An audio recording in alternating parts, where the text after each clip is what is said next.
Hey Internet, today's topic is what is it like to live with someone who has schizophrenia? It's going to be a pretty heavy topic, and as you can see I've got a lot of stuff to go through, so please bear with me. Alright, so what is schizophrenia? It's a genetic mutation that basically messes with your thinking. It's quite rare, it's only 1% of the general population. Lucky us. Right. Here's the symptoms. So delusion, unusual beliefs like people are after you, things like that, or like government surveillance. Thought disturbance, so randomness like garbled speech, laughing at the most inappropriate times. Yeah, just like random things that you don't normally see on the regular basis. Hallucination, so hearing or seeing things in your head. Right, loss of motivation, so you're just always demotivated. Mood changes, so that's extreme highs and lows. Social withdrawal, so like you just don't want to interact with people. Also like you just don't care about your appearance, so you don't like shave or like, you don't shower or personal hygiene. Of course, depression. And then other subtle signs would be like you're having problem solving, or like performing tasks regularly. Alright, so yeah, so Dad has schizophrenia. He has type 1 and type 5.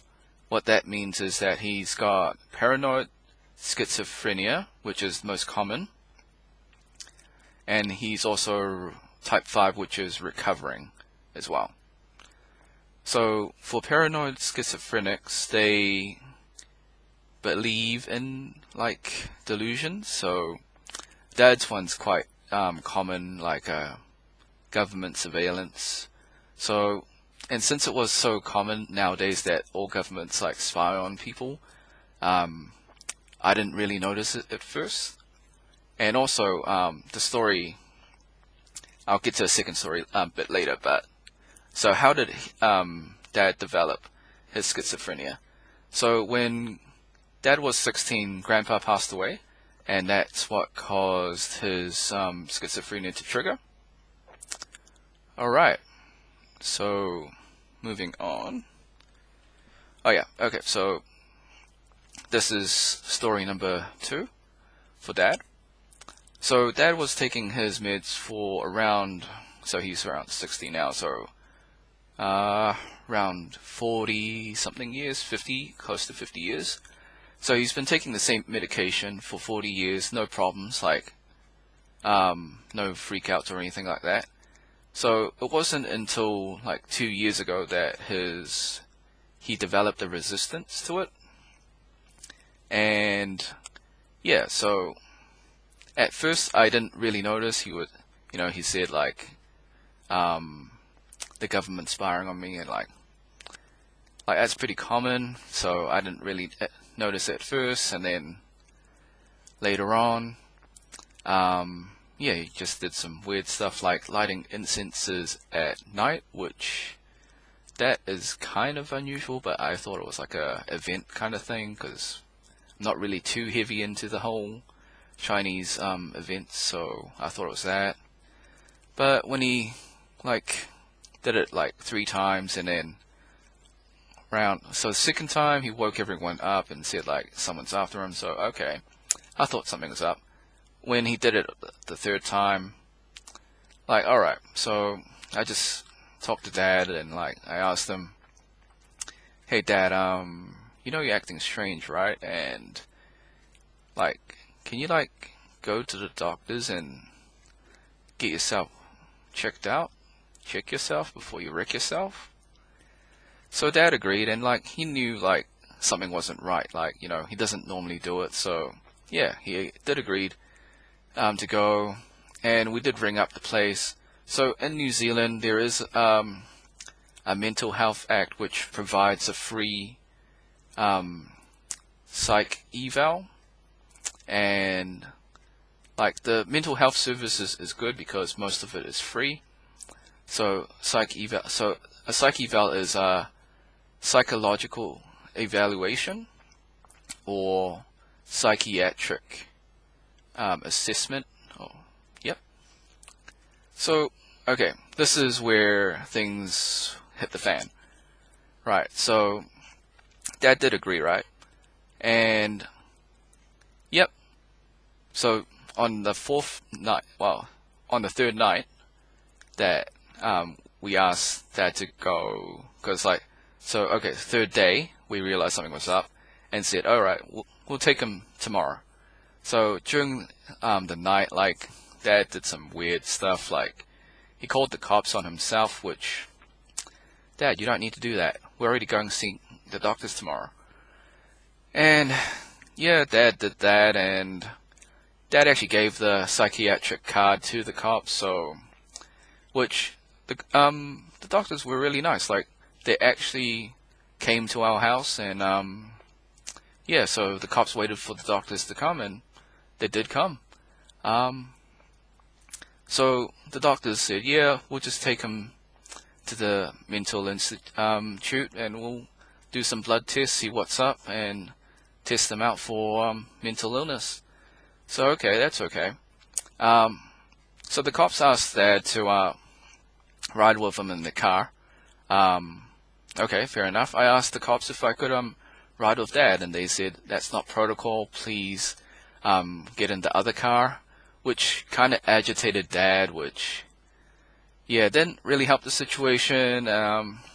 Basically, it involved Dad being in handcuffs. He wasn't arrested or anything. He was just restrained. But in the end, they broke protocol and just like let us ride in the back seat. So normally you would only have one passenger in the back seat of a police car, but that's their protocol. But yeah, in this case, they had to let me there to calm Dad down. Right, so yeah, they did. So the doctors did the blood test. Sure enough, Dad was taking his medication.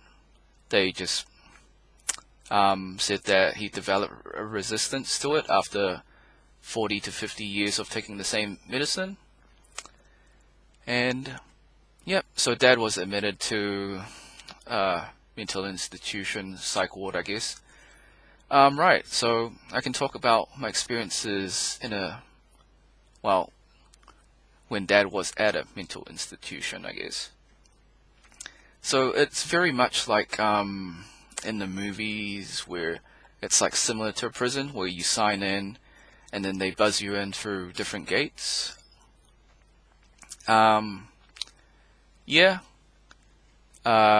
So there are heavily medicated patients that are quite passive, and they're kind of like drooling zombies. I'm sorry, I shouldn't say that. But that's really what they were like. They were very passive, and some of them drooled. Yep, the more aggressive ones were sedated in their rooms and locked in their rooms.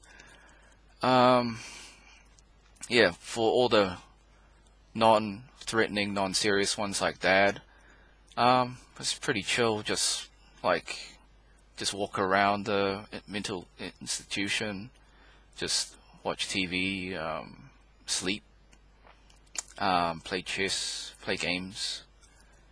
Yeah, for like the regular, like the less aggressive people, that's what they did.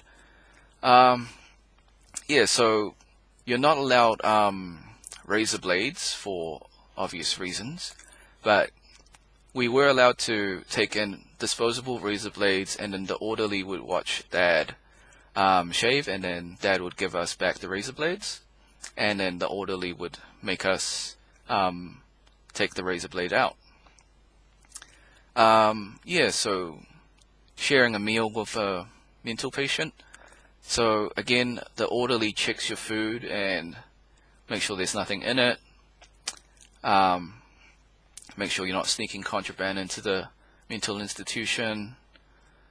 Yeah, you're not allowed metal forks and spoons. You need plastic only.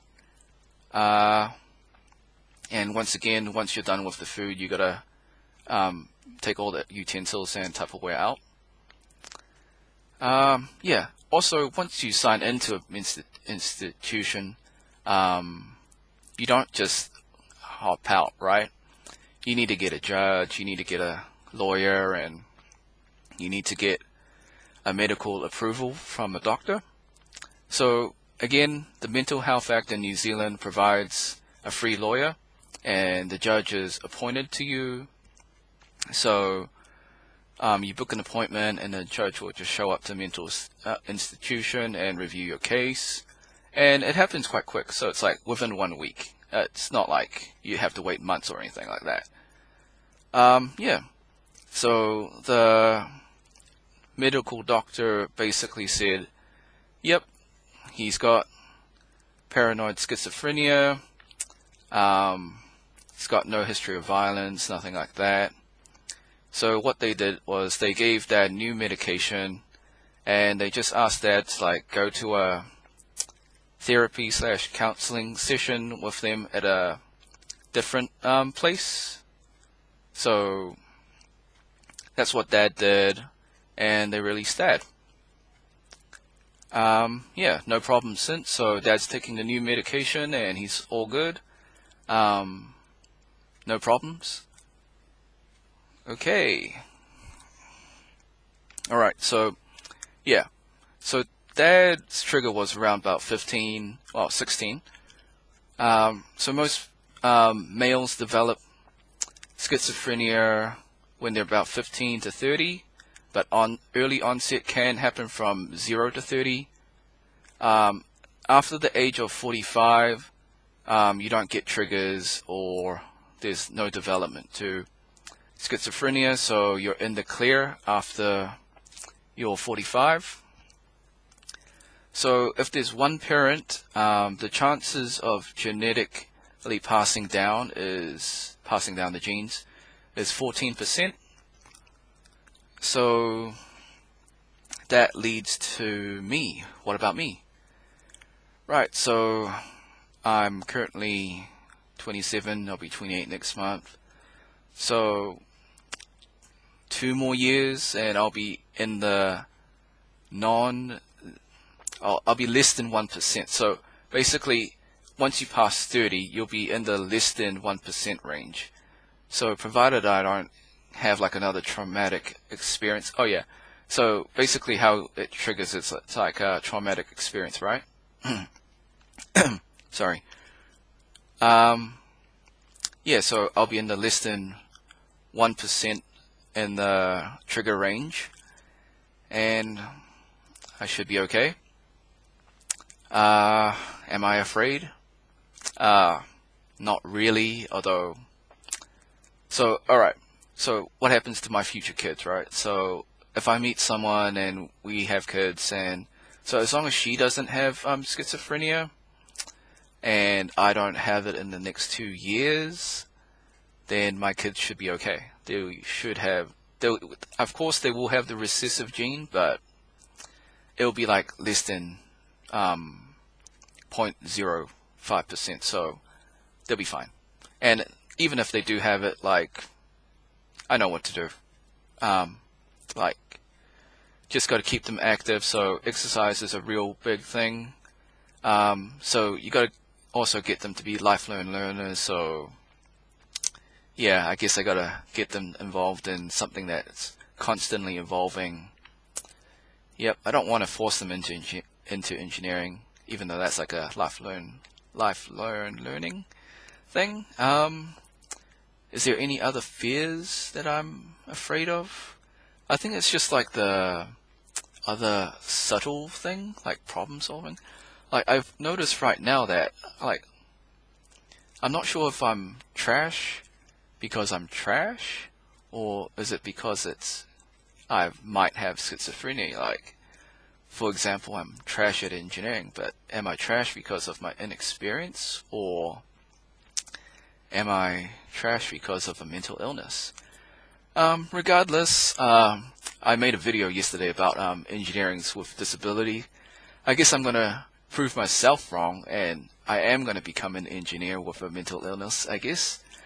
Uh, well, a mental illness that affects problem solving, because it's all about the mental game for engineers. Okay, I think I've covered everything. Thanks for watching. Have a great day. Be sure to like, subscribe, share with your friends if they're going through this and you think it can help. Ring the bell. Make a comment if you have questions or you can relate. I know it's not an easy topic about mental health. Yeah. Alright, man. Until next time. See ya.